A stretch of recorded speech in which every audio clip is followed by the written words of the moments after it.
Hi, this is Gary Rosenzweig with MacMost Now. Well, MacWorld 2008 is almost upon us, so it's a good time to take a look back and see the history of MacWorld and what's been announced at keynotes in past years.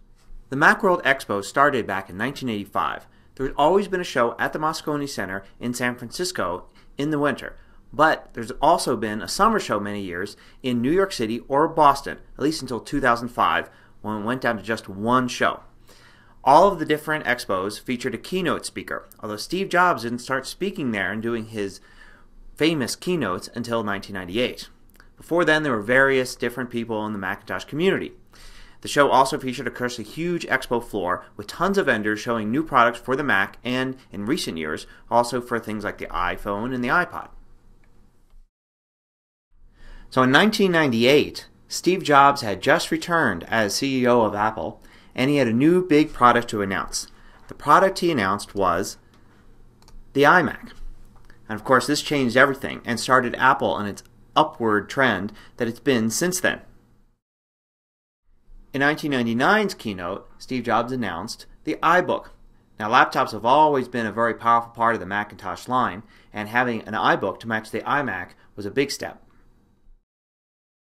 Another big step was in 2000, when Jobs announced Mac OS X. This was the new operating system that, of course, changed everything, and it's what we use today. In 2001, Jobs made what seemed to be a very unusual announcement. He announced an MP3 player, something new for Apple. It's called the iPod, and of course, that changed everything even more. Not every year saw a complete revolution in Apple's line. In 2002, they simply announced an upgrade to the iMacs, a new design, and actually my favorite in all the iMac designs, the iMac G4. The next year also saw just an incremental change in the product line. New PowerBooks were announced. Not only did they have a sleek new aluminum look, but there were also 17-inch and 12-inch models, so now there was a complete line of laptops. 2004 saw a variety of products introduced, including the iLife suite, and also the G5, and the iPod mini. In 2006, we saw the introduction of the MacBook Pro, which gave us an Intel-powered, very powerful laptop computer, the same one we have today. In 2005, Jobs announced the iPod Shuffle and also the Mac Mini.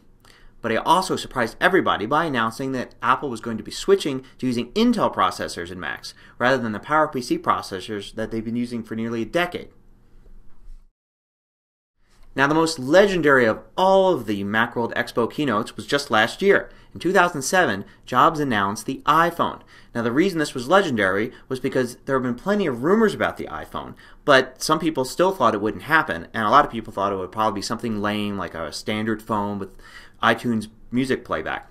But in fact, it was a really big new phone with all sorts of PDA accessories and was basically the product of the year on almost everybody's list for 2007. So what will 2008's keynote bring? Will it be something huge like a new tablet, or will it be simply a slim notebook? Or will it just be something like iTunes movie rentals? Maybe all of the above.